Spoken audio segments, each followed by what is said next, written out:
Imagine this. You wake up on a quiet morning. The sun hasn't fully committed to the sky yet, and a strange stillness hangs in the air, as if the world is holding its breath. You sit up. You catch your reflection in the mirror.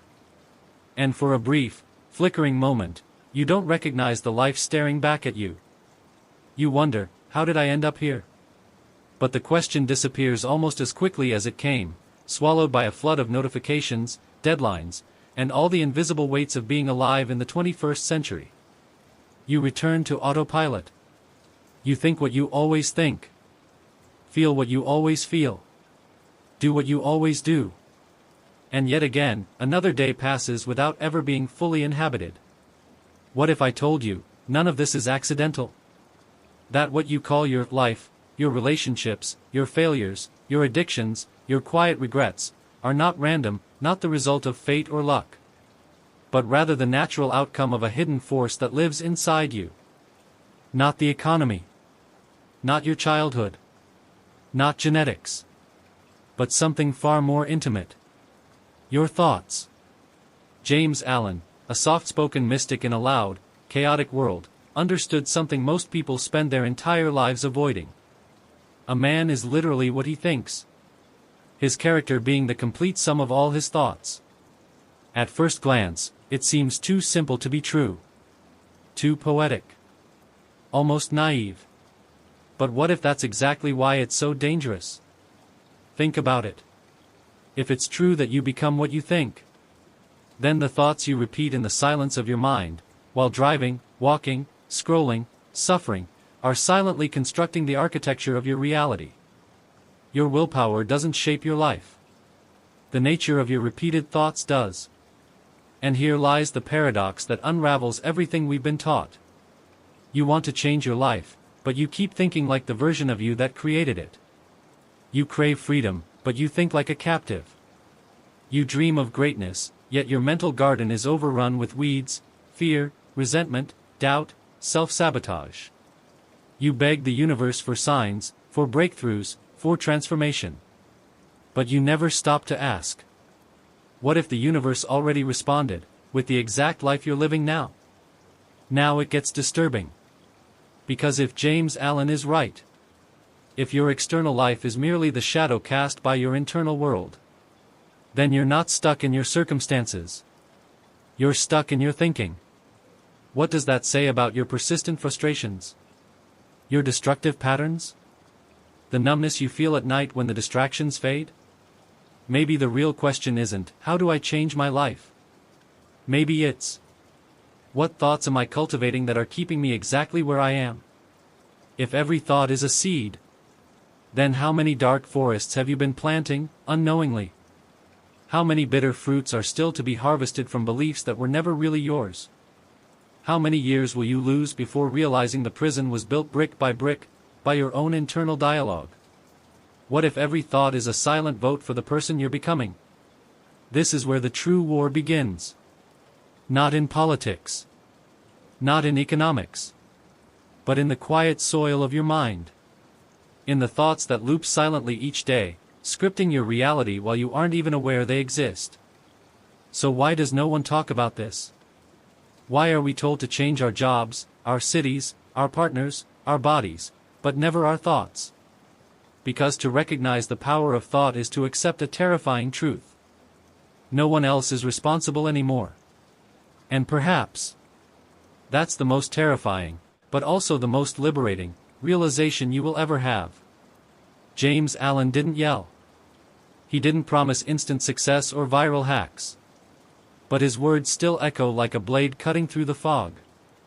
As a man thinketh in his heart, so is he. And the question that remains is this. What are you thinking, again and again, when no one is watching? There's a reason you've never been taught to guard your thoughts. A reason why schools obsess over memorization but remain silent on the power of inner dialogue. Why religions often teach obedience, but rarely self-awareness. Why the world pushes you to follow your dreams, but never asks who implanted those dreams into your psyche in the first place. Because if you ever fully realize the creative force of your own mind, you become unstoppable. And that kind of liberation is dangerous to every system that profits from your unconsciousness. Carl Jung warned us. Until you make the unconscious conscious, it will direct your life, and you will call it fate. In other words, you'll believe you're unlucky. You'll think you're cursed. You'll blame capitalism, your parents, your past. But it's not fate. It's just unquestioned thought patterns, operating like invisible programs in your psychological software. This is the great tragedy. You are not only the prisoner of your thoughts. You are also the jailer. And you don't even know it. Because the real enemy doesn't wear a face. It whispers. It's the voice in your head that tells you. You're not good enough. You failed before. No one really changes. Where did this voice come from? You weren't born with it. Schopenhauer believed that much of human suffering stems from false desires, wants that were programmed into us by culture, by imitation, by unconscious craving. And yet, we pursue these desires anyway, never stopping to examine their roots. We become obsessed with status, with external success, with validation from strangers, never realizing that these are just thought forms, parasites of the mind, feeding off our unconscious striving. The real crisis isn't material. It's cognitive. Because if your inner world is infected by inherited beliefs, fears, traumas, and ego games, then no matter what you achieve on the outside, you'll still be haunted on the inside. James Allen saw it clearly. Men do not attract that which they want, but that which they are. It's not your wishes that shape reality. It's your being, your internal frequency, sculpted by thoughts repeated 1,000 times in the silence of your own mind. And here's where psychology and philosophy converge in a haunting symmetry. Sartre said, man is nothing else but what he makes of himself. Yet most people make themselves out of recycled fears, borrowed ideologies, and emotional debris they never cleaned up. We think we're thinking. But most of the time, we're just reliving. Reliving the same internal narratives, over and over, like a scratched record in the psyche. I'm broken. I'm behind. I'm not worthy. These aren't facts. They're thought habits. And they are dictating the shape of your reality, silently and relentlessly. Your outer world is the scoreboard, but the real game is being played inside your mind. And the problem is this. You don't think your thoughts matter. Because they're quiet. Because they seem small. Because no one sees them. But the truth is, they're the most real thing about you. Thoughts become emotions. Emotions become decisions. Decisions become behavior. Behavior becomes identity. And identity becomes destiny. You don't escape your thoughts by ignoring them. You only escape them by confronting them, and choosing them consciously. But almost no one does. We become possessed by mental inertia, dragged through life by inner monologues we never wrote. Nietzsche called this the herd mentality, the tendency to think as others think, to believe as others believe, simply because it feels safer than standing alone in front of truth. And so we build our identities on borrowed templates. What society says success looks like. What our families expect from us. What social media tells us to value. But behind every borrowed thought is a price. The erosion of your original self. You start as a unique consciousness. But over time, your mind becomes a cluttered room, full of voices that aren't yours, playing on repeat. And that's how the most powerful force in your life, your mind, becomes your own worst enemy. It's not that you're doomed. It's that you're unaware. And awareness is everything. James Allen didn't preach in thunderous sermons. He whispered truths that could dismantle empires of self-deception. He knew that your inner life is the blueprint of your outer one. And that until you reclaim your thoughts, deliberately, courageously, relentlessly, nothing on the outside will ever truly change. This is the hidden epidemic. Not depression. Not anxiety. Not burnout. But thoughts left unexamined, festering in the shadows, creating silent chaos in your life. The roots of suffering are not in the world. They are within. And no amount of external rearranging will fix what was created internally. You want freedom? You want meaning? Then it starts here. Not with doing more. But with thinking differently. So the question becomes, can you sit with your thoughts long enough to recognize which ones are not really yours? Can you trace them to their origins? Can you challenge them? Replace them? Can you become master rather than slave of your own mental world? This is not easy. But it is necessary. Because as long as you remain unconscious of your thoughts, you are not living. You are being lived. You wake up. Check your phone. Scroll. Compare. React. Rush through your morning. Drown in noise. Your body moves, but your mind doesn't lead. It follows. What if you're not living your life, but merely inheriting one? Not shaping reality, but absorbing it, like a sponge soaking up static. Here lies the great deception. You believe you are thinking. But in truth, you're only repeating. Not just your thoughts, but your emotions. Your fears. Your judgments. Your self-doubt. Thoughts, left unchecked, become habits. And habits, over time, disappear into the background. Becoming so ordinary, you forget they were ever optional. And that is precisely how they become dangerous. You think this isn't affecting you? Look closer. That recurring anxiety you feel isn't random. That lingering sense of inadequacy didn't fall out of the sky. That compulsive urge to prove yourself, to consume, to distract, is rooted in a system of unconscious thoughts you've carried for years. Thoughts are not passive. They shape the chemical weather inside your brain. They influence cortisol, dopamine, adrenaline.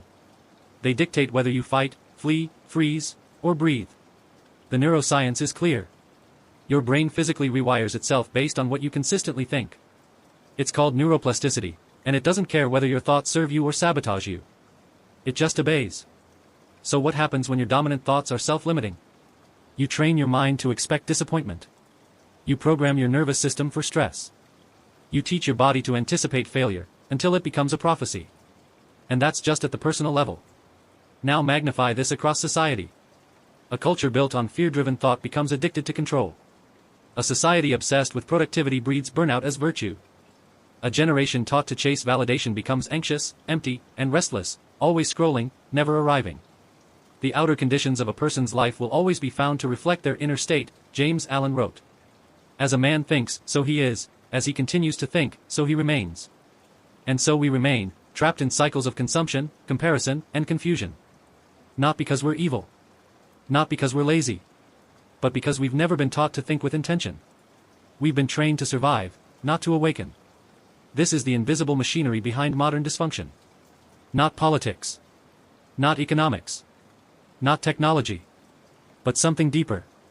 A collective mental architecture built on fear, scarcity, and distraction. We no longer think deeply, we react quickly. We no longer reflect, we scroll. We no longer sit in silence, we fill every gap with noise. And so we become restless, fragmented, anxious. Not because life is meaningless, but because we've allowed meaninglessness to colonize our minds. Your inability to sit still for 5 minutes without reaching for a screen? That's not a flaw in your personality. That's the result of millions of microthoughts shaping your nervous system to reject stillness. And here's the terrifying part. The more unconscious your thoughts are, the more manipulable you become. You are easier to sell to. Easier to control. Easier to distract. If someone else can plant ideas into your mind, and you never question them, then who are you, really? You are not your job. Not your memories. Not even your personality. All of those things are products. Outputs. Of the thoughts you entertain most. Change those thoughts. And your entire identity begins to dissolve and reform. But until that happens, you are stuck. In a feedback loop designed to keep you asleep. And society wants it that way. A distracted citizen is a compliant citizen. An insecure consumer is a loyal consumer. A self-hating mind is a profitable one. So we feed the cycle. Buy more. Scroll more. Work more. Doubt more. And when it all becomes too much, we reach for numbing agents. Alcohol, sugar, dopamine hits, endless entertainment, anything to silence the voice inside. But the voice never leaves. Because the voice is not the enemy. It's the messenger. It's trying to tell you something. That you're out of alignment. That your thoughts aren't yours. That your life is being scripted by programs you never consciously chose. This is not about guilt. It's not even about blame. It's about awareness. Because until you become aware, you're not making choices. Your thoughts are making them for you. You're not steering your life. You're being steered by invisible beliefs, looping endlessly beneath the surface. But there is a way out. And it starts, not with massive action, but with quiet rebellion. Not against the world, but against the thoughts that keep you small. The irony?